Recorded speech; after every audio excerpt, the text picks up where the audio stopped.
안녕하세요. 네, 사랑의 가임막 연상훈 작가입니다. 안녕하세요. 네, 어떻게 투샷을 원하시는 분들 꽤 많으셨던 것 같은데 호락호락하지 않다는 걸 저희가 공간은 구분해야 되니까요. 네. 예, 안녕하세요. 군체에서 서영철 역을 맡은 김교환이라고 합니다. 오늘 이옥석 감독님, 연상훈 감독님과 함께 제가 너무 좋아하는 두 감독님들과 함께 그냥 전문용어로 노가리라고 하죠. 관객과의 대화. 옥석 감독님이 심지어 관객이시기도 하시고 그래서 아주 관객 대표로 나오셨죠. 네, 700만까지 가시는 걸 응원 드리려고. 감사합니다. 네, 아무튼 즐거운 시간 만들어 봐요.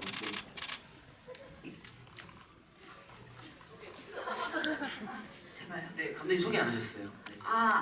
저는 연상훈 감독님께 10년 전에 학생으로 공부했었던 인연이 있고 그 이후에는 이제 연상훈 감독님 작업하시는 어떤 그 속도, 끊임없는 어떤 그 에너지를 본받고 싶어서 이렇게 일기장에 얼굴을 뽑아서 붙여놨어요.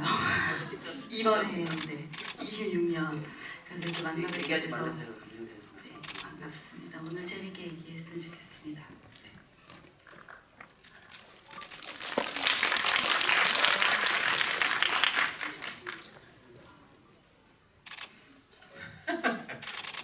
네, 어떻게 진행은 어떤 순서? 그러면 이효석 감독님이 먼저 시작해 보실까요? 네. 그 이제 영화 제가 너무 재밌게 봤고요. 네. 그 초반에 제가 제일 끌려하는 인물이 있었는데요.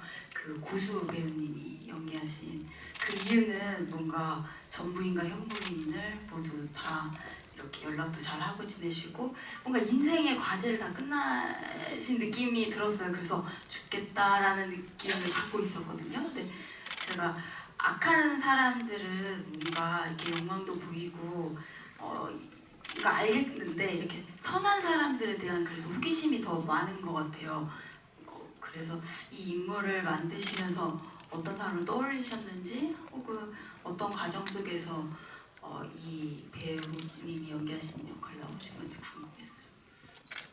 원래는 일단은 전지현 배우님하고 신현빈 배우를 이제 캐스팅을 하고 나니까 굉장히 곤란해진 거예요. 이 두 여자의 남편은 과연 누가 돼야 될까? 제가 처음 생각하는 배우는 신민재 그런 배우 생각하기도 했는데 조금 설명이 더 필요하고 좀 자연스럽게 넘어가기 위해서 누가 필요할까 해서 이제 고수 배우를 생각하게 된 거고 고수 배우가 캐스팅되면서 굉장히 이제 그게 자연스러워졌고 어떻게 보면 전부인 현부인 성격이 좀 비슷한 것 같은데 왜 굳이 이혼하고 또 새로 결혼했을까라고 생각하실 수 있는데 약간 저는 뭔지 알아요. 저기 권세정이 말이 빨라. 근데 그 한규성이 말이 되게 느려. 이게 안 맞는 거야. 대화가 안 되는 거야. 근데 저기 공설이는 말이 좀 느려요. 그러니까 편안한 거죠. 서로 대화 속도가 맞는 거죠. 저는 그럴 거라고 생각을 하고. 그 질문이 뭐였죠? 잠깐. 제가 정리해 보자면 선함. 선함. 에너지는 무엇인가? 감독님 맞나요? 그게? 맞아. 원래는 뭐였냐면은 감독님께서는 악한 사람보다 선한 사람이 더 궁금하대요. 저 선함의 에너지는 도대체 무엇인가? 맞죠, 감독님? 네, 그러니까 최근에 어떤 소설을 봤는데 거기 남편은 자기 부인한테 어떤 남자를 의도적으로 붙여서 막 질투를 느끼면서 막 욕망을 해소하는 그런 이상한 인물들을 만났거든요. 근데 그 인물은 이상해도 그냥 납득이 가고 이해가 가는데 이제 선한 인물들은 되게 어떻게 저렇게 그 선함이 작동이 되는 것인가? 만들었을까? 그게 요즘 제일 고민인 것 같아요. 일단은 권세정이라고 하는 인물은 얘기하면은 관객분들 굉장히 실망하실 것 같은데 내가 실망할 것 같아서 내가 좀 가슴이 두근거리긴 하는데 이제 여기까지 와서 뭘 숨기겠습니까? 말씀드리자면 이제 권세정은 조금 원칙주의자잖아요. 한규성은 근데 그 정도까지는 아니란 말이에요, 사실은. 그러면서 이렇게 택시 듣고 그러니까 택시 때문에 듣고 그러니까 뭐라고 한마디 하잖아요. 그렇게 하지 말라고 하잖아요. 그리고 뭐 대화에서 보면은 뭐 왜 이랬어 그러니까 내가 못 따라가는 것 같아서라고 얘기를 한단 말이에요. 근데 굳이 그 상황에서 한규성이 이제 그 일진 소녀가 그런 위기의 상황에서 나서게 된단 말이에요. 이게 왜냐는 거지. 이게 왜냐는 건데 나는 권세정을 만나서라고 생각을 했어요. 가끔씩 보면은 어떤 자기 좋아하는 여자가 있는데 그 여자가 이제 담배 피면 나 담배 못 피는데도 막 담배 피는 척하고 그러잖아. 약간 그런 느낌인 거예요. 한규성이 사실은 아무 감정이 없는 척하지만 사실은 이 사람한테서 잘 보이고 싶은 마음이 있는 거예요. 그러니까 이게 근데 그게 뭐 잘 보인다라는 개념보다 마침 이제 권세정이라고 하는 사람이 너무 이제 원칙적이고 정의로운 사람이 있다 보니 원래 자기는 그만큼까지는 아닌데 약간 이제 거기서 이제 순간적인 어떤 그런 객기 같은 게 나오는 거죠. 내가 데리고 올게. 그게 이제 권세정의 그 자장인 거예요. 그래서 그거를 대사가 있었어요. 원래는 그 공설이가 그 저기 권세정이랑 통화를 할 때 그 규성 씨가 누구를 구해다가 했어요. 그때 공설이가 규성 씨가 누구를 구했다고? 당신 부축인 거 아니고?라고 하는 대사가 원래 있었어요. 원래 있었는데 그게 이제 너무 이제 그게 뭐라고 해야 되나 대립이 너무 강하게 이제 들어가는 것 같아가지고 좀 이제 편집에서 좀 뺐었는데 원래는 이제 공설이도 물론 이제 그 진짜 막 이성적으로 막 끌려서 그런 건 아닌 건 알지만은 남편의 마지막 순간이 그렇게 정의롭지 않은 남편이 누굴 구하다가 그렇게 됐다? 라고 하는 걸 듣는 순간 공설이가 이거는 권세정 영향이다. 이게 순간적으로 어떤 여자의 직감처럼 이게 있어서 원래 그 대사가 있었거든요. 근데 조금 그거는 이제 너무 막 다크해질 것 같아가지고 좀 이제 걷어냈습니다. 근데 원래 그런 설정들은 좀 있었어요. 흥미롭네요. 저도 누군가가 있으면 용감해지거나 이게 또 치사해지기도 하고 누군가와 함께 있을 때 영향을 많이 받는 성격인데 네. 또 다른 감상 준비해 오셨네요. 지금 아이패드에 뾰족한데 그러니까 계속 그냥 권세정 같은 인물은 자기 어떤 생존보다는 다른 더 중요한 게 있는 것 같아요. 근데 이제 그러려면은 나로서 끝나는 게 아니라 나만의 나가 아니라 가족, 친구, 사회까지 나의 범위를 좀 이렇게 확장시키는 사람인 것 같거든요. 그랬을 때 나만 살려고 하는 사람도 있고 그런 권세정 같은 사람이 있었을 때 그 차이가 항상 궁금해요. 항상. 감독님이 그런 궁금증이 있으신가요? 있습니다. 예를 들자면은 약간 무릎팍도사 근데 저는 그렇게 생각하거든요. 요즘에 AI의 시대라고 생각을 하는데 AI가 상당히 많은 부분을 만들어주고 있단 말이에요. 그래서 저는 이게 어떻게 보면 이게 문과의 시대가 왔구나 이제. 뭔가 이게 물어보고 잘 지시하고 이런 것들의 시대가 왔구나라는 생각을 하는데 저도 이제 아기를 키우다 보니까 이런 시대가 이제 가속화가 되면은 우리 애한테 뭘 가르쳐야 될까라는 생각을 많이 하거든요. 근데 제 생각에는 철학을 가르쳐야 돼요. 이 철학이라고 하는 건 뭐냐면은 뭐가 옳은 것인지에 대해서 답은 없죠. 답은 없고 사실은 정의라고 하는 거는 관점에 따라 달라질 수밖에 없고 앵글에 따라서 되게 다르게 그게 정의이자 혹은 악일 수도 있는 거고 원래 이제 선도 그렇지만 악도 입체성이 있어서 악을 다른 관점에서 보면 선이 되기도 하고 선도 다른 관점에서 보면 악이 되기도 하잖아요. 근데 철학이라고 하는 거는 사실은 그것을 다른 관점으로 볼 줄 아는 시각이라고 생각해요. 그리고 권세정은 의외로 그런 부분에 대해서 이게 원세적인 원칙주의는 사실은 다시 얘기를 하자면은 그것이 합리적이거나 뭔가 더 많은 사람들의 이득이 되기 때문에 바뀌는 원칙이 아니에요. 그것이 합리적이지 않거나 뭐 남한테 피해를 주는 한이 있어도 원칙은 지켜야 한다라는 게 권세정의 그 원칙주의거든요. 왜냐하면은 그것을 한 번씩 움직이기 시작하면 합리성에 대해서 움직이고 뭐 하기 시작하면은 원칙이 이제 없이 뭐 이게 우리가 생각하는 그런 거 있잖아요. 그냥 뭐 여기 가면 귀에 걸면 귀걸이, 코에 걸면 코걸이가 되기 때문에 그런 거를 생각하는 인물이라고 생각을 하고 저도 이제 뭐 비슷한 생각을 많이 하죠. 그리고 뭐 그것이 항상 맞을 수는 없겠지만은 어쨌든 여러 각도로 보려고 노력하는 편이죠. 그럼 최근에 기억에 남는 어떤 한 순간이 있으신가요? 어떤 인간의 면? 있긴 있는데 말씀 못 드려요. 말씀 못 말씀 못 드리는데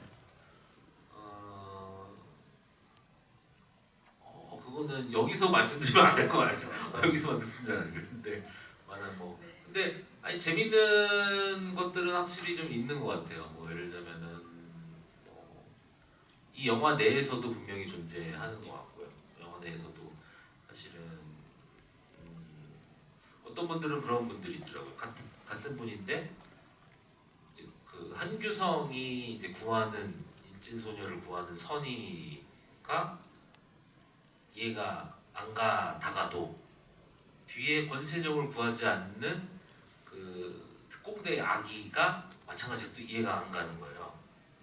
두 상황은 반대인데 상황인데 둘 다 이해가 안 가는 거예요. 왜냐면은 하나는 일진소녀고 하나는 주인공이니까 이게 뭔가 자기가 응원하는 거에 대해서는 무조건 저 사람 구해야 되는데라는 생각이 있고 자기가 미워하는 사람은 저 사람 왜 구해라고 하는 게 있는 거죠. 사실 비슷한 상황인데도 뭐 그런 거 되게 이제 영화에 대한 리뷰들 보면서 되게 재밌게 느꼈어요. 이게 진짜로 자기가 응원하는 것에 대해서는 뭐든지 다 용서가 되고 자기가 미워하는 것에 대해서는 뭐든지 다 용서가 안 되고 약간 이런 게 있잖아요. 그런 거 재밌게 느꼈죠. 네. 잠깐 적어온 거를 굉장히 진짜요? 어떤 뭐 아까 그 차에서 또 얘기 나눈 게 있었는데 어쨌든 군체를 보면은 감독님이 감독님 지금 재밌어요. 걱정하지 마세요. 하는 네. 재밌죠? 마지막 질문에 품격 있는 질문을 많이 준비해 오셨네요. 감사합니다.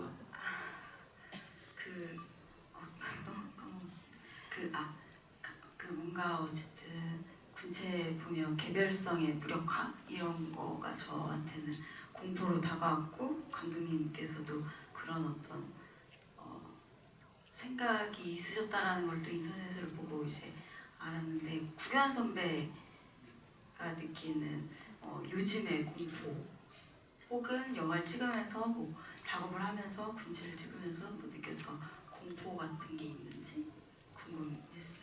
공포요? 그러니까 군체를 작업하면서 공포요? 요즘 공포? 근데 뭐 계속 작업하고 있으니까 그냥 제가 의도를 갖고 연기하지는 않는 입장인데 어떤 그 세계에 들어가서 그 세계 안에서 이제 재미를 만들어내려고 노력하는 건데 그 캐릭터의 매력과 재미를 근데 그것이 먼저 이제 포스트 단계에서 잘리진 않을까 편집하면서 그래서 연기를 어필하면서 연기를 하는 타입입니다. 그래서 공포라기보다는 계속 노력하죠. 네. 공포요. 공포가 자주 발생하고 그리고 자주 까먹어요. 자주 잊혀져요. 네. 그러니까 그런 스트레스에 좀 강한 타입인 것 같아요. 아까 얘기했던 얘기랑 좀 다르지. 네, 아까 뭐라 그랬어요, 제가? 자기 매력이 사라질까봐 공포. 맞아요, 그거예요. 제가 매력이 사라질까봐 공포. 네. 저는 제가 매력 있다고 생각하기 때문입니다. 네. 아니 매력이 뭐 죄송합니다. 제가 그렇게 얘기했어요? 네, 아까 함정을 팔았었네요. 아니 그 매력이 사라져도 그 매력을 알아주는 그 사람들이 있을 거예요. 그 사람들이랑 약간 놀면 돼요. 동네 사람들처럼. 뭐 보통 기성세대가 되면은 그 이제 실없는 농담 많이 하잖아요. 네. 근데 하는데 그거가 재밌어하는 사람들이 있단 말이에요. 맞아요. 저는 끼리끼리 작업할 때가 제일 재밌어요. 그 사람들이랑 놀면 되는 네. 거예요. 그래서 5,000원입니다 그러면은 5천만 원 드릴게. 그러면은 그 하면 주시잖아. 이분들이 놀면 안 돼. 우리끼리 좋아하는 사람들끼리 놀면. 실제로 제가 좋아하는 현장이 모든 현장을 다 좋아하지만 그냥 유머 코드가 맞고 그런 현장을 좋아해요. 유머 코드가 맞으면 이렇게 유머가 맞으면 그게 비극적인 그 감정을 표현할 때도 잘 맞고 모든 감정이 웬만하면 서로 톤이 맞더라고요. 저는 그 기준을 그 사람이 나를 그 유머가 내 취향이냐, 나도 그 사람을 그래도 조금 재밌게 해줄 수 있는가 제일 중요하더라고요. 네. 감독님은 제 개그를 크게 재미있어 하진 않으시지만 제가 재밌어요. 감독님의 개그를. 그게 전 신뢰예요. 네. 여기까지만. 저는 별로 안 궁금하시잖아요. 아니 궁금할 것 같은데. 교환 제 배우에 거 대한 있어요. 질문 제 하나만 더. 구교환 섹션 한번. 그 네. 사람이 네, 정말로 네. 자기 자신을 네. 요즘에 나 잃어버렸어라는 말 많이 하잖아요, 사람들이. 그리고 어디 다른 자리에 가서 내가 아닌 채로 이렇게 있다가 보면 날 잃어버린 것 같아, 뭐 이런. 자주 겪죠 저는. 네. 근데 개별성에 대한 얘기를 많이 하시니까 네. 그 개별성 자체는 사라지는 건지 아니면 잠시 달아 있는 건지 아니면 누군가와 이렇게 접촉해서 잠깐 무뎌져 있는 건지 그때 당신도 당신인 건지 뭐 이런 막 생각들을 많이 하시잖아요. 그런 거 얘기해 주시면 좋을 것 같아요. 그 너무 사적인 건데. 그쵸. 그러니까 저는 제가 자주 그렇게 생각해요. 예. 이거 어느 자리에 가서 그냥 다 결국에 다 저라고 생각해요. 집단마 자주 하는 말이잖아요. 집단마다 다 다른 내가 있고 사실 제일 편한 자리가 제일 좋죠. 근데 그 편하게 뭔지 잘 모르겠지만 한 뭔가씩 망한 것 같아요. 망했어요. 네, 네. 말다는 걸로 넘어갈까요? 아니 나는 약간 그 뭐지 그 부부 클리닉 본 느낌. 아까 당신 나왔을 때 살짝 놀랐거든. 당신. 그 당신이 아니고. 당신. 근데 나는 그렇게 생각해요. 네. 뭐냐면은 개별성이라고 하는 게 인간 개인이 가진 고유성이라고 볼 수 있는데 무라카미 하루키 소설 중에 그런 얘기가 있어요. 이게 개별이나 개인은 사실은 상대에 의해서 정해지는 거예요. 뭐 이게 대부분의 개인의 인격은 상대방하고 어떤 상대냐가 있을 때와 다른 게 바로 인격인 거예요. 그게 개별성. 그러니까 자기 친구랑 있을 때랑 뭐 예를 들면 자기 와이프랑 있을 때랑 자기 아이와 있을 때가 인격이 같은 사람이 한 명도 없어. 근데 사실은 그게 어쨌든 개별성이라고 하는 거는 보통 이제 인간을 몸으로 돼 있으니까 요 어디 뭐 이 껍데기 안에 있을 거라고 생각하는데 그게 아니라 이 사람과 이 나 사이 어딘가에 존재하는 게 개별성이라고 하는 거죠. 여기 안에 있는 게 아니라. 제가 그 득을 많이 보는 직업이에요. 그래서 저는 저의 매력이 뭔가라고 했을 때는 제 매력은 작품으로 일로 직업으로 봤을 때 배우잖아요. 그 다 감독님마다 다른 제가 탄생하기 때문에 그걸 되게 중요하게 생각해요. 사실 뭐 배우가 뭐 연기 변신 이런 게 어디 있겠습니까? 이번에 이런 걸 했으니 다음엔 다른 걸 해야지 그런 건 존재하지 않고 그냥 다른 감독님을 만나서 또 다른 제 얼굴을 발견해 주는 거. 여러분들도 혹시 이혁수 감독님의 작품을 보셨나요? 네. 옥석 감독님 작품에 나오는 저와 구교환이라는 배우와 연상 감독님 작품에 나오는 구교환이라는 배우는 다르거든요. 아무리 제 쪼로 막 제 목소리, 제 체형, 제 쪼로 연기를 하고 있어도 두 분이서 뽑아내는 제 아웃풋이 달라서 저는 그게 너무 신기해요. 그래서 항상 좋은 연출자의 기준이 나를 좀 뽑아서 써먹는 분들을 되게 좋아해요. 네. 다른 얼굴을 발견해주길 바라죠. 네. 뭐 벌써 다 드십니까 그거를? 아니 재밌는 거 많던데요. 용기 가지세요 감독님 지금. 그 감기과에 아니에요 지금 몇 개 더 있어요. 다시 열어보세요. 아니 그 관객과의 질문을 하나 더 왔다 갔다 합시다. 왔다 갔다 합시다. 네. 내가 보니까 그 뭐지 다음 주에 그 1시간짜리 관객과 대화가 있어가지고 오늘 이옥석 감독님의 얘기를 좀 많이 들어야 될 것 같아요. 또 그리고 혹시 질문 있으신 분?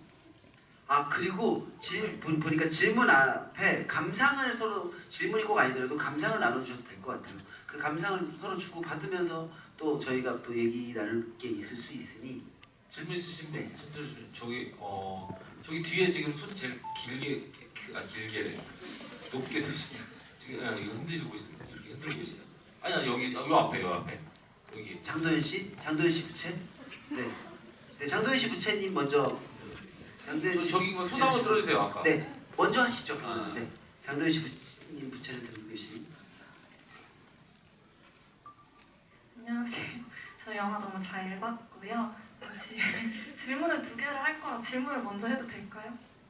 하나만 하세요. 그 인터뷰에서 서대휘랑 서영철의 차이점이 서대휘는 너무 나약한 사람이고 서영철은 자기 확신이 강한 사람이라고 그렇게 말씀해 주셨는데 저는 그 둘이 되게 대비되지만 어떻게 보면은 타인이 필요한데 공통점이 있는 사람이라고 생각을 했거든요. 서대휘는 너무 나약하니까 의지할 타인이 필요한 거고 서영철은 너무 자기 확신이 넘쳐가지고 그걸 인정해줄 다른 사람이 필요한 건데 그렇게 공통적인 면에서 그 둘을 연기한 배우님이 생각했을 때 그 둘이 각자 만났을 때 서로에게 해줄 말이 있는지가 너무 궁금했고 그리고 좀비가 서영철 결국에 2개 하시네요. 자연스럽게 질문 시키네요. 네.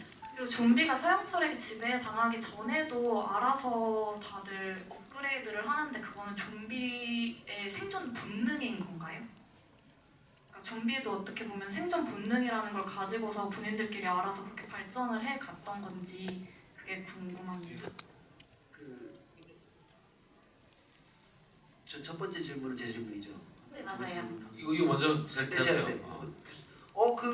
두 사람이 만나면 동족 혐오가 일어나서 아주 큰 싸움이 일어날 것 같아요. 네, 그래서 둘의 베이스는 같을 것 같아요. 네, 서영철도 그런 대사가 있잖아요. 결국에는 새로 뭔가 리셋시키고 싶어하고 뭔가 이렇게 판을 바꿔보고 싶은 마음이 있는 것 같아요. 서영철은 개인의 판을 바꿔보고 싶어하고 개인의 그래서 그런데 제가 좋아하는 대사인데 거기 반도에서 나가면 내가 뭘 했는지 어떤 인간인지 아무도 모르잖아 하면서 홍콩을 가려고 하죠. 홍콩 맞죠? 네. 홍콩만에 가면 새로운 나로 다시 태어나기 위해서 어떤 개인의 어떤 리셋을 원하는 사람인데 그 대사 옥석 감독님이 좀 이렇게 집에서 고민할 때 만들어 주셨었고 그쵸? 기억나시나요? 제가 막 고민하고 있으니까 그런 건데 이렇게 해서 아무튼 두 사람이 만나면 총과 바이오 기술로 서로 싸울 것 같습니다. 그 질문에 덧붙여서 제가 예쁜데 서대휘 영화 만들면은 사람 볼래나? 서대휘?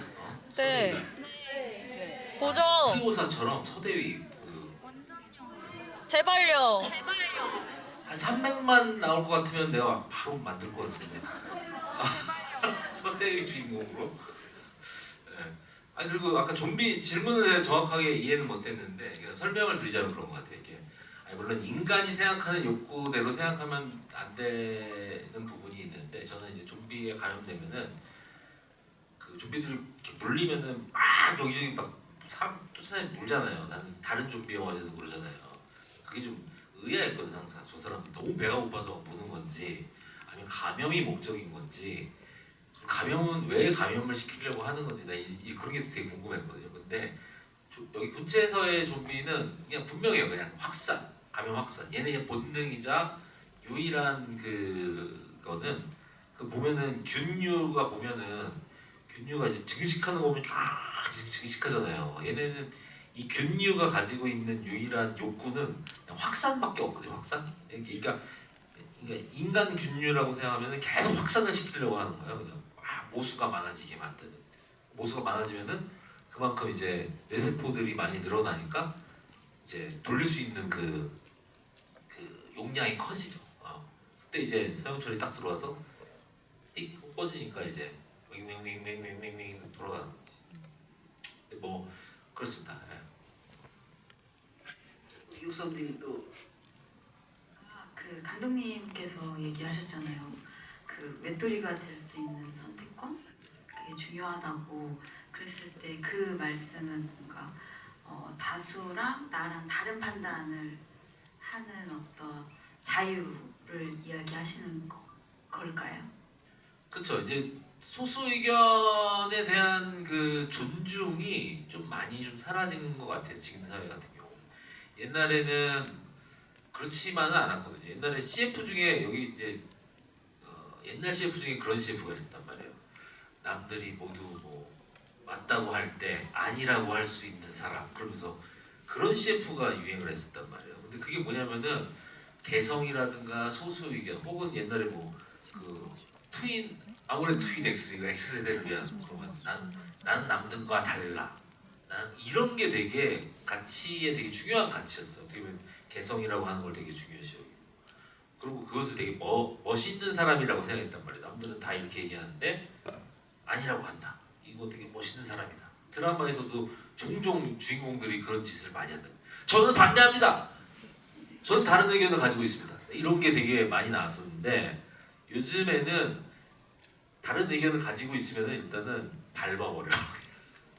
그리고 1대1로 싸우는 게 무수한 그 군체들과 싸워야 되기 때문에 이제 개인은 한 명이랑 싸우다가 자 다음 하면은 야, 나랑 싸워보지 하고 이게 인해 전술로 나와버려요. 그러면 그 개인이 이길 수 있는 방법은 없어요. 그냥 그게 바로 이제 개별성의 무력함 같은 거거든요. 왜냐면은 어마어마한 집단 그 지성화되어 있는 상태에서 그 소수나 개별성들을 이제 무력화시키는 거죠. 이제 그런 게 지금은 이제 지금의 시대 정신이 돼버렸죠. 예를 들면은 지금의 시대 정신을 살고 계시는 분들한테는 아까 얘기했던 그런 CF가 그런 CF가 왜 만들어졌지? 라는 생각이 들 정도로 근데 아까도 얘기했듯이 그 분체화된 그 생물체들은 변이체를 항상 만들어요. 왜냐면 변이체를 만드냐면은 얘네들은 외부의 약점이 발견돼가지고 하면 한꺼번에 죽어버리거든요. 유전 정보도 하나도 안 남고 죽어버린단 말이에요. 그렇기 때문에 그걸 남기기 위해서 돌연변이들을 만들어 놓는 거예요.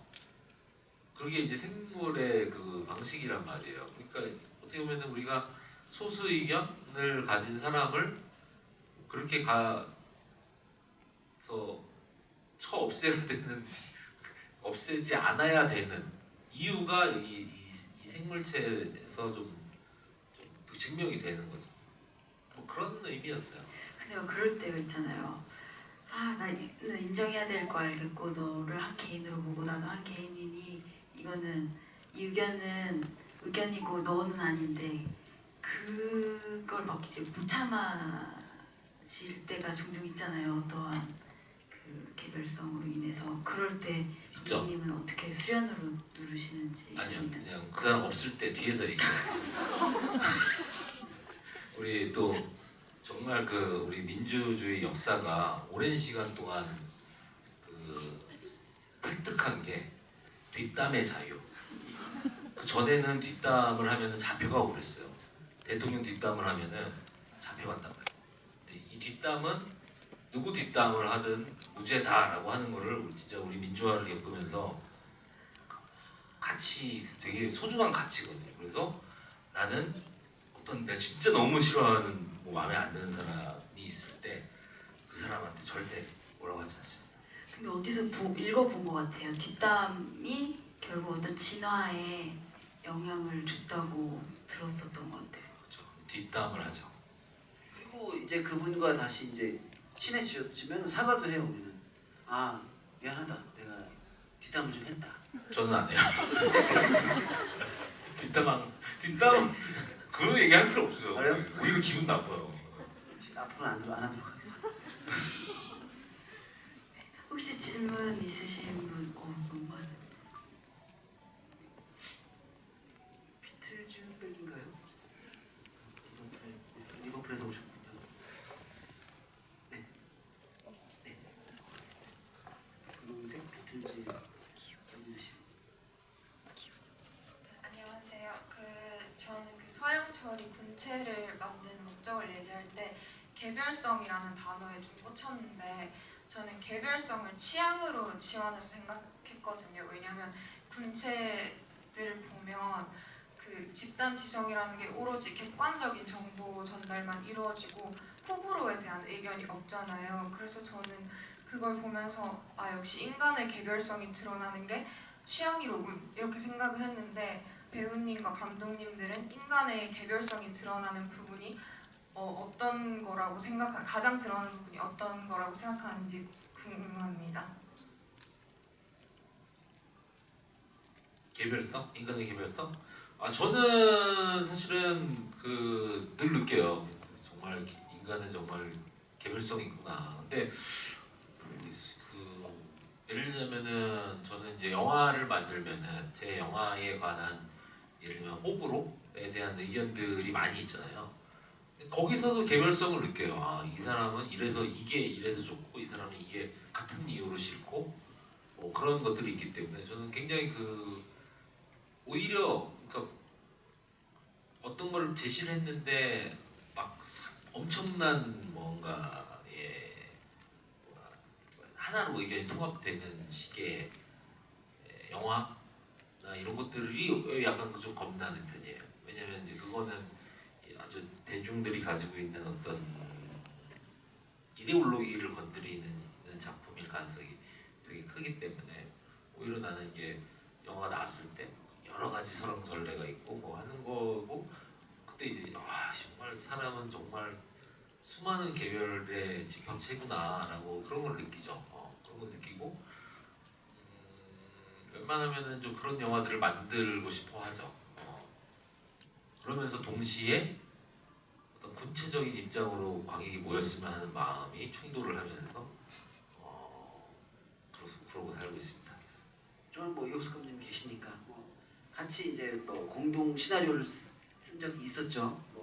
그래서 한 장면을 진짜 싱크가 맞았다고 생각했어요.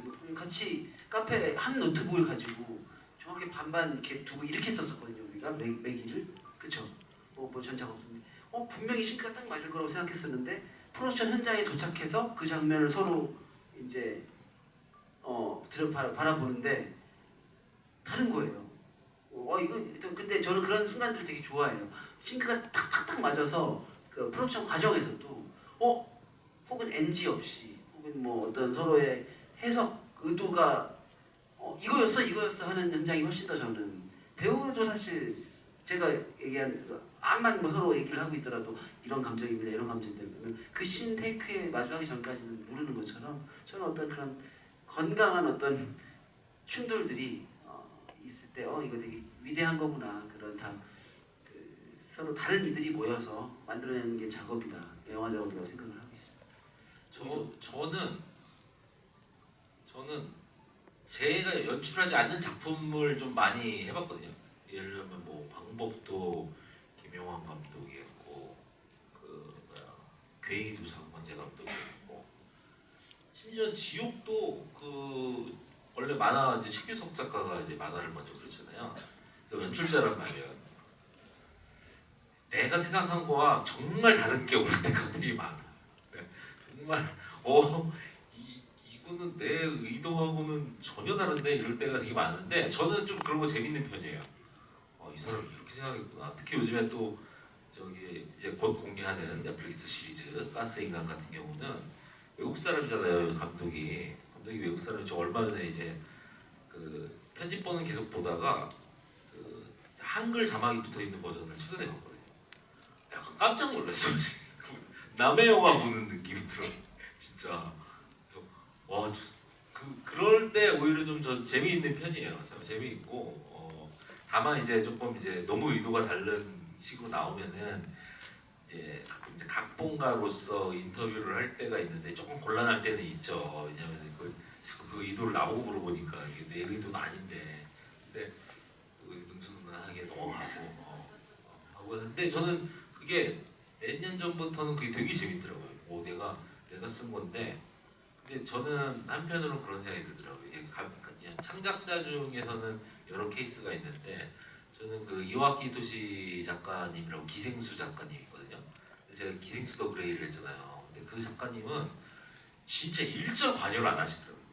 진짜 너무 이렇게 자기 작품을 원작으로 스피노프를 만드는 거 보면은 뭐 이렇게 좀 관여를 할 법하잖아요. 근데 아예 일절 관여도 안 하고 그냥 완성본을 그냥 오히려 그냥 약간 재밌게 보시더라고요. 남의 거 보듯이. 그래서 아 나도 야 뭔가 이 자기 거에 대한 뭔가 확실한 뭔가 확신 같은 게 있으니까 저걸 저렇게 내버려 둘 수 있나 그런 생각도 좀 들고 그래서 아 나도 이야기 도시처럼 이제 내버려 둬야겠다.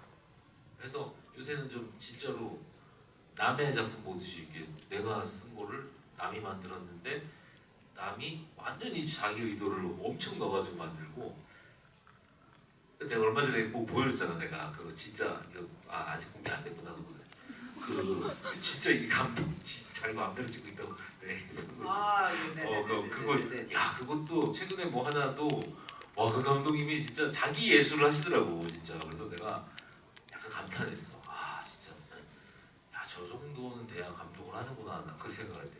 하여튼 뭐 그렇습니다. 저는 그리고 그 아까 이제 그 질문에 대한 대답이었네요. 그 차 안에서 여쭤보고 저는 그게 사라지면 이제 연기를 아마 못하게 될 것 같아요. 저는 그쪽에 많이 이제 의도대로 감독이 의도대로 연기하지 않겠다가 아니라 의도는 이때 그 표현을 계속 제 방식대로 제가 즐겨하는 방법들로 하는데 연상 감독님과의 작업은 항상 그런 거에서 많이 이미 그 작업을 하고 계세요. 많이 열어주세요. 뭐 의도나 이런 것들은 텍스트 안에 다 이제 힌트가 많이 있으니 뭐 그냥 그 질러보죠. 뭐 예를 들어서 옥상에서 그냥 그 이제 총을 쏠 때도 귀를 막거나 이런 것들은 그냥 표현해 보면 감독님이 열어주시면 뭐 오케이 되면 말고 아니면 말고 그래서 막 계속 그런 쪽으로 계속 뭔가 활짝 열고 생각하려고 해요. 네. 순간순간에 충실한 거는 배우고 거기 안에서 계속 재미를 느끼게 해주시죠. 네. 자, 네. 감독님의 어떤 개별성이나 예를 들어 어떤 좋아하는 사람이 치킨을 안 좋아한다 하면 그게 싫어지기도 하잖아요. 안 그러세요? 좋아하는 사람이 치킨을 싫어해요. 어. 그럼 치킨을 거의 뭐 일주일에 한 번씩 먹었던 맞아요. 그런 게 되게 맞아요. 신기해요. 맞아요. 뭐 아까 한규성이 그런 거야. 아까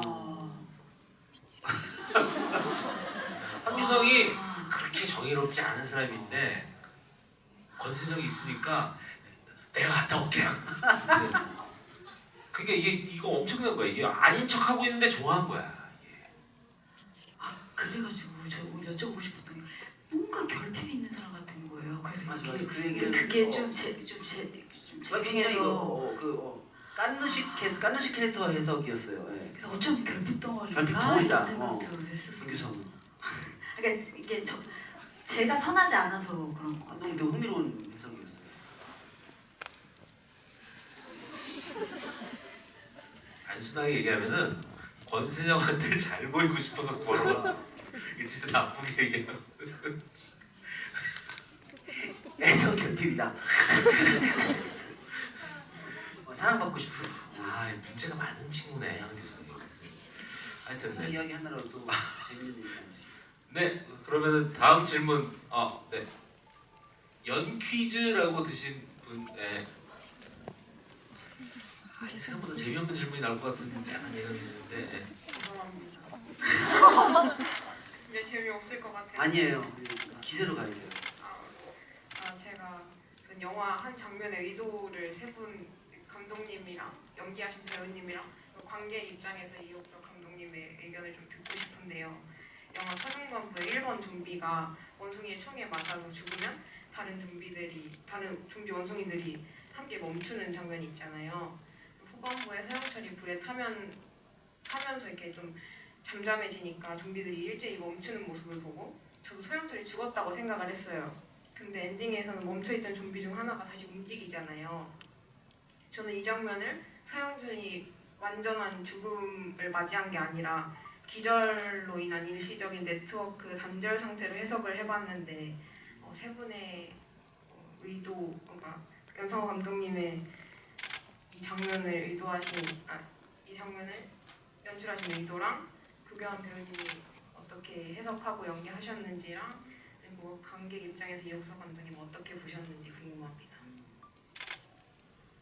근데 저는 그 장면 보고 그 찍을 때 없었어가지고 그 영화에서 처음 봤어요. 서영철은 좀 이제 어떤 존재도 될 수 있는 거구나. 무생물에 대해서 실판 지우개도 될 수 있는 존재가 됐구나라고 생각을 했는데 감독 얘기를 들어보니까 그건 아니더라고요. 그렇죠?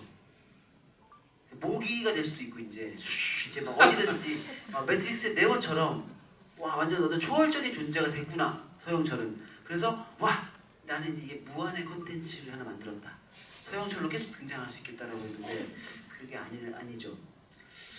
아니 뭐 그럴 수도 있어요. 그럴 수도 있는데 뭐 그냥 아니, 영화를 이제 여기서 이제 끝낸다 그러면은 그냥 뭐 본체들이 변이체를 만들어냈다, 돌연변이를 만들어냈다 이렇게 생각할 수 있고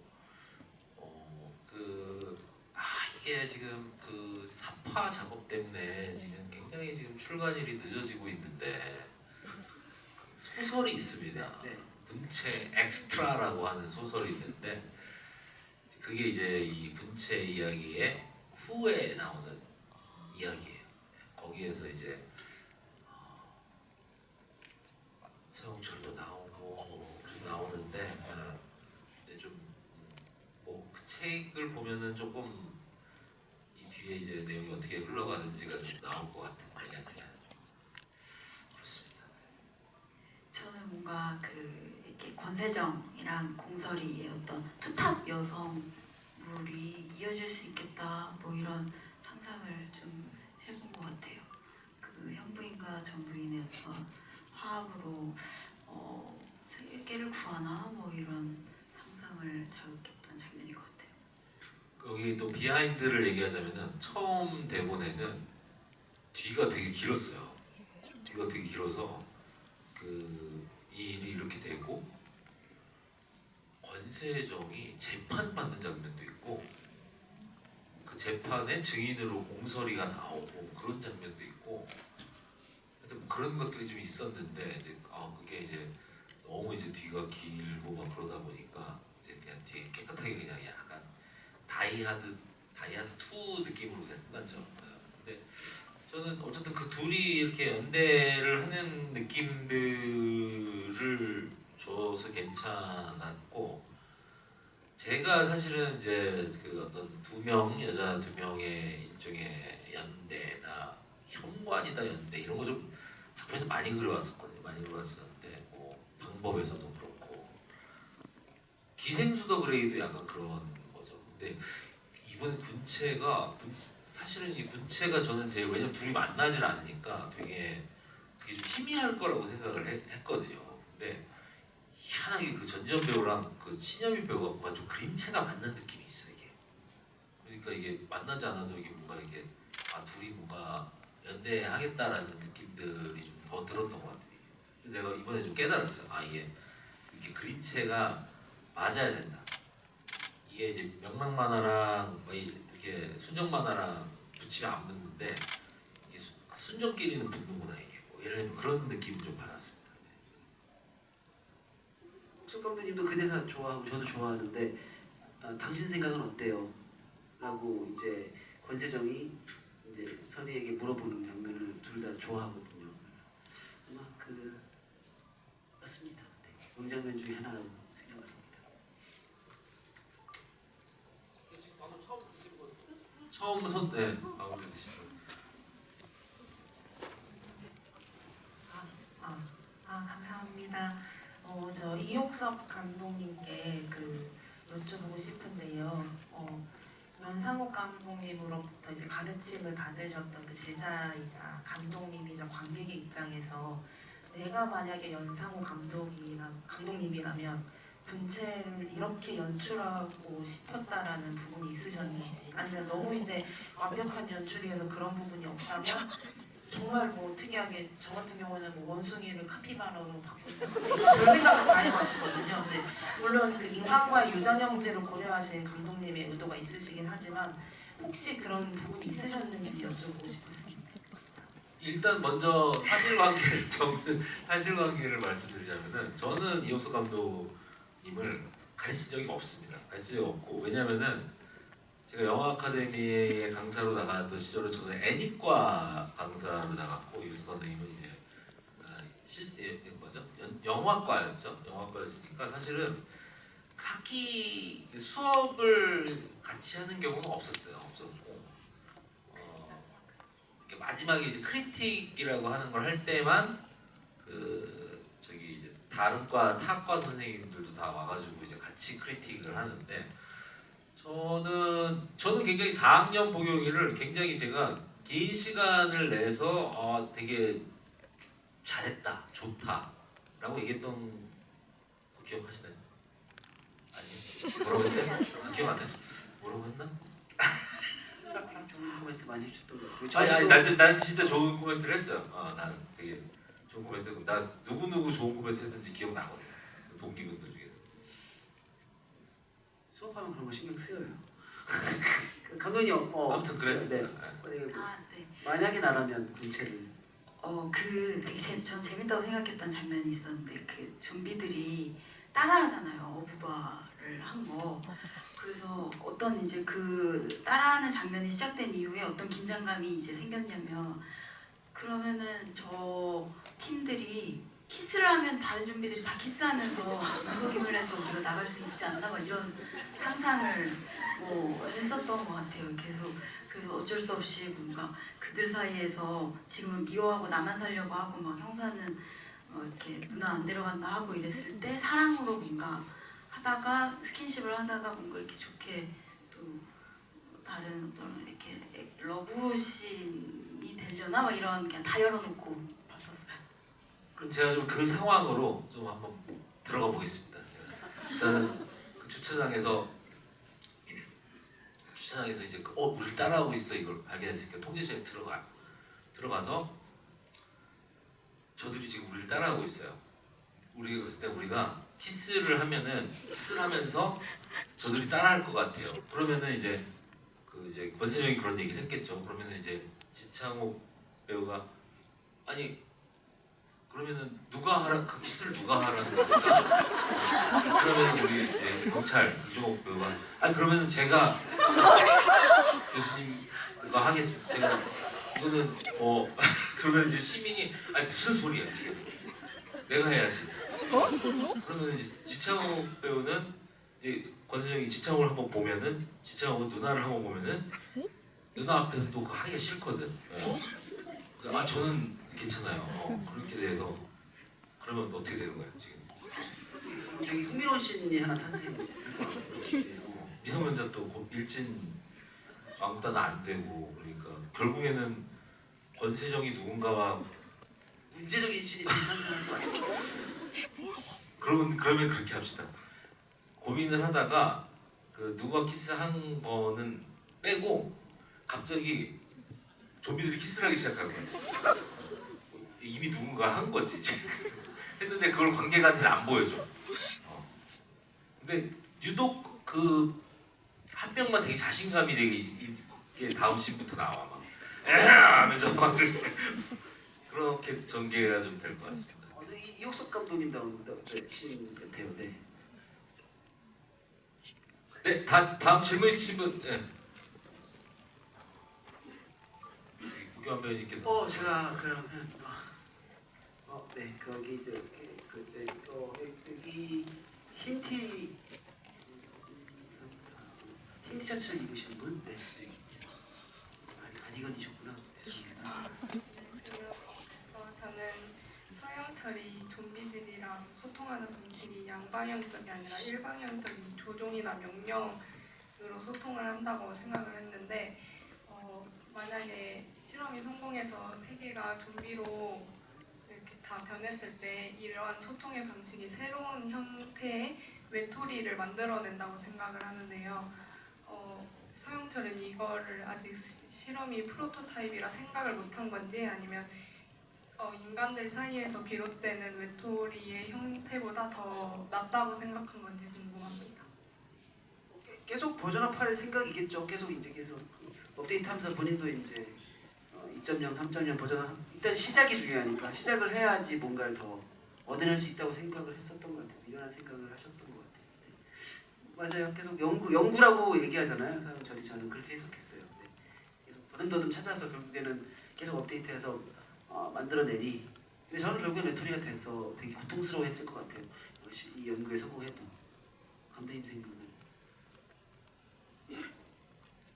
뭐 서영철의 생각은 막 뭐라고 해야 되나 조금 더 재미있으면 난 좋겠다는 생각은 있어요. 뭐 이렇게 처음에 이제 조종을 했는데 뭐 예를 들면은 이게 뭐더 지금 이제 군체라고 하는 작품에서 보면은 서영철은 되게 원래 서영철의 매력이라고 하는 거는 초반에 나올 때는 뭐 이렇게 알 수 없는 갈피를 잡을 수 없는 그런 이미지들, 갈피를 잡을 수 없는 막 이상한 욕망들을 가지고 있으니까 매력이 있는 건데 좀 후반부로 가면은 그냥 되게 이기적인 목적, 약간 이런 느낌이거든요. 근데 저는 이 군체라는 영화에서의 군체 사태도 일종의 서영철의 일종의 실험이었으면 좋겠다라는 생각은 하고 있어요. 그리고 어떻게 보면은 권세정을 어떻게 보면은 외톨이로 만들 수 있는 이벤트, 그 권세정의 어떤 신념, 외톨이가 되면서도 지키고 싶은 신념을 제대로 보여주는 거죠. 진짜로 그 거대한 사람들이 미워할 테니까 권세정. 관객들은 안 미워하지만은 이 세계에 그래서 내 재판 장면 넣었었는데 왜냐면 막 재판 장면은 내가 이미 생각한 이미지의 재판 장면은 그런 거였어요. 그 좀비가 돼서 죽은 수많은 사람들의 가족이 몰려와서 권세정이 이제 막 이렇게 들어가는데 막 이렇게 이렇게 막 돌도 던지고 뭐 돌까지는 아니고 계란 같은 거 던지면서 너 때문에 지금 액신이 없어졌고 우리 남편 살을 수 있는 기회가 없어졌고 뭐 그런 온갖 그 뭐라고 해야 되나 모욕과 그런 거를 이제 견디면서 살아가야 되는 이제 인생인 건데 이제 그것을 이제 서영철이 권세정한테 이제 굉장히 이제 심어준 거죠. 그걸 어떻게 보면은 자기 아버지가 당했던 자기 아버지는 견디지 못한 그런 모욕을 권세정한테 나는 심어준 일종의 실험이라고 생각을 해요. 이게 뭐 엄청난 인류 보완 계획처럼 엄청난 계획이라기보다는 그렇게 생각했어요. 잠깐 저번 GV 때 말씀드렸던 것 같은데 저도 서영철은 본인이 되게 훌륭한 예술가이자 연출자라고도 생각을 할 거라고 생각을 하긴 했었어요. 우리 빌딩에서 더 확장시켜서 이거를 자기가 만들어낸 판에 이제 행위 예술가라고 생각도 할 것 같아요. 자기가 저는 그렇게 생각하지 않지만 그럼 서영철은 어쨌든 되게 시간이 진짜 한 40년이 지났어요. 그럼 사람을 살리는 일에 또 일조할 수도 있을까요? 40년? 40년 정도 지나서. 저는 서영철은 내가 봤을 때는 꽤나 그 체이스바이오 때 특허를 많이 가지고 있을 거라고 생각합니다. 예를 들면은 그 위장약 같은 거에도 서영철의 기술이 들어가 있고,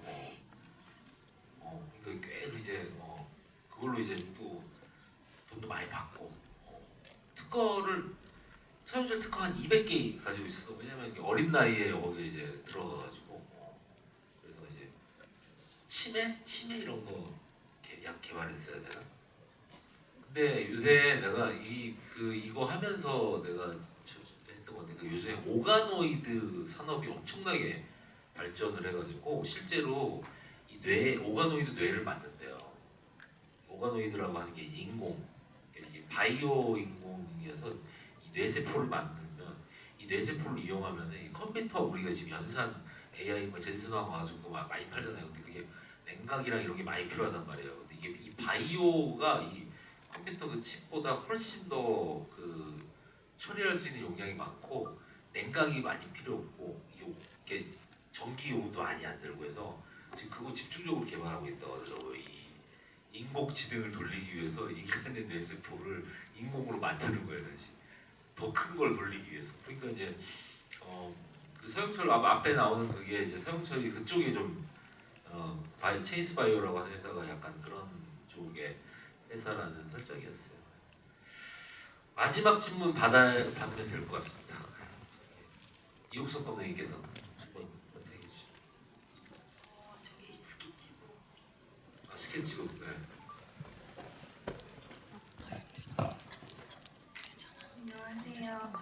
저는 토론 질문 하나 하고 싶은데 좀비들이 카톡도 하고 걸어다니기도 하고 의사소통도 할 수 있고 다 하는데 여기 오늘 평일 저녁이잖아요. 직장인들 많으실 것 같은데 군체 극중에 좀비들이 출근을 해야 된다고 생각하시는지 그리고 두 번째는 경환 배우님이 영화가 극장에 걸리면 그 순간부터는 관객들의 것이라고 하시는 말씀을 제가 참 좋아하는데 이 영화에서 관객들이 놓쳤다고 생각하는 디테일이 있으신지 궁금하고요. 그리고 마지막으로 한마디만 하겠습니다. 봉준호, BTS, 연상호, 구교환, 이옥석, 팀군체, 렛츠고. 마지막에 그 언급하신 분들은 개별성이 너무 강하네요. 하나로 안 먹히는 것 같은데. 처음에 뭐 출근이요? 군체 출근해야 되냐고요? 좀비 출근? 불쌍하다. 사회생활이랄까 카톡도 하고 걸어다니기도 하고 막 그 인간처럼 목소리도 내고 하니까 개인적으로 출근해야 되지 않을까.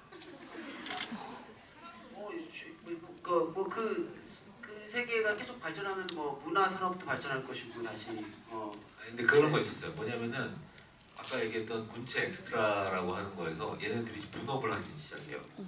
분업이라고 하는 건 뭐냐면은 연산만 하는 애들이 있어요. 이게 뇌만 쓰는 애들이. 그래서 얘네들은 뇌만 쓰는 애들은 안 움직이고 지네끼리 뭉쳐서 연산만 해요.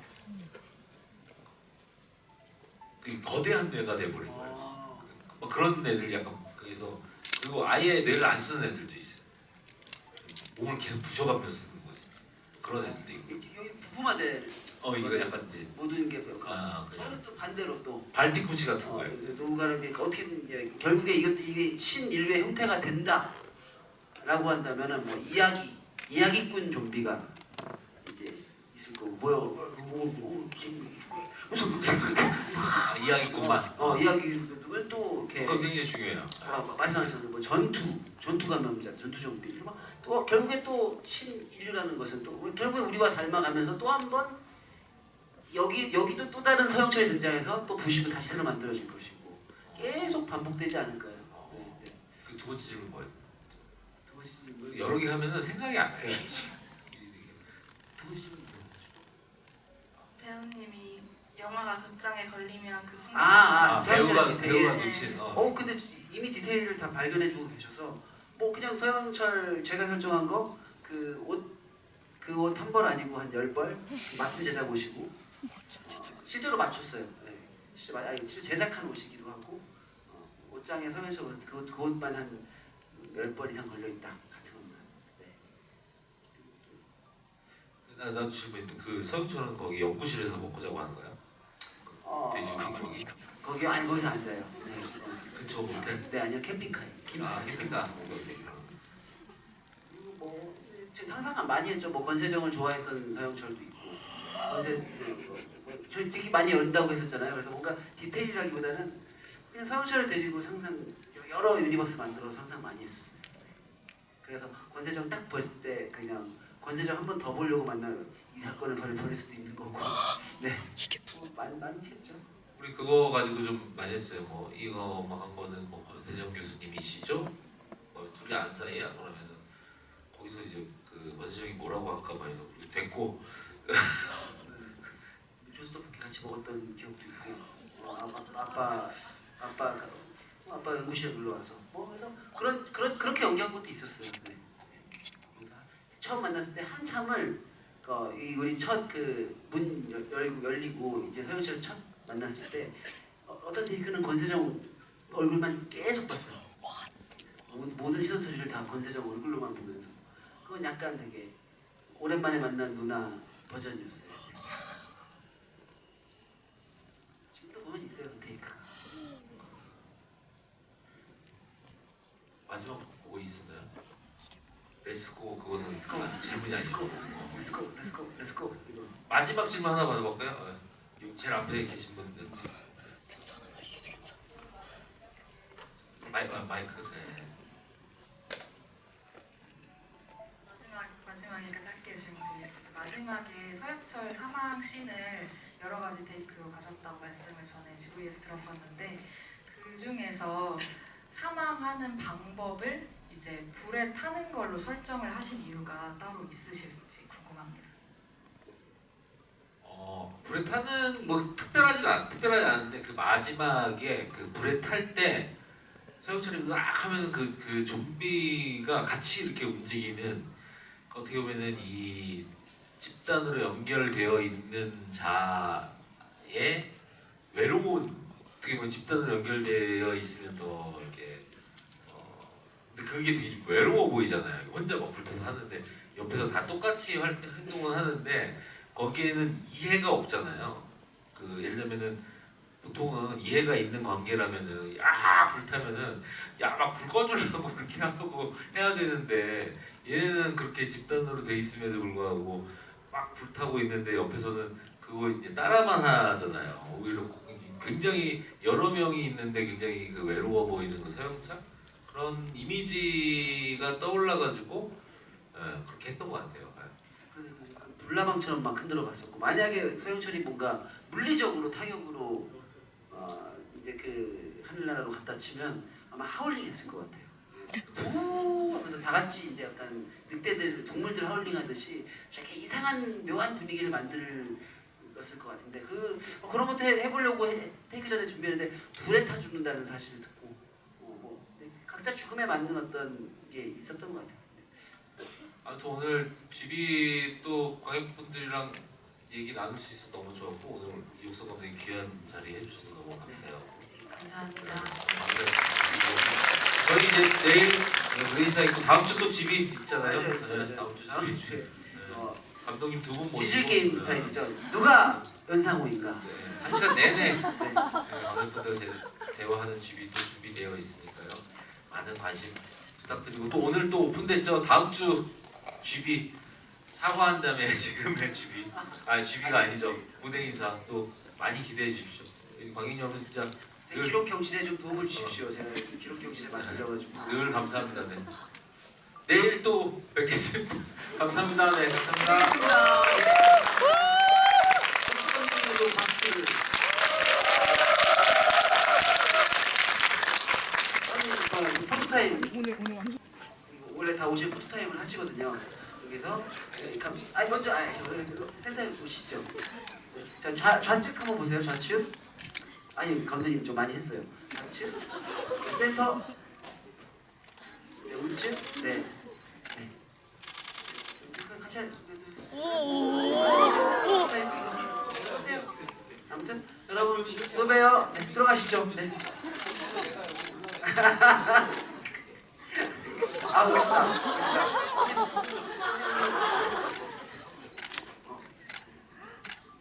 와.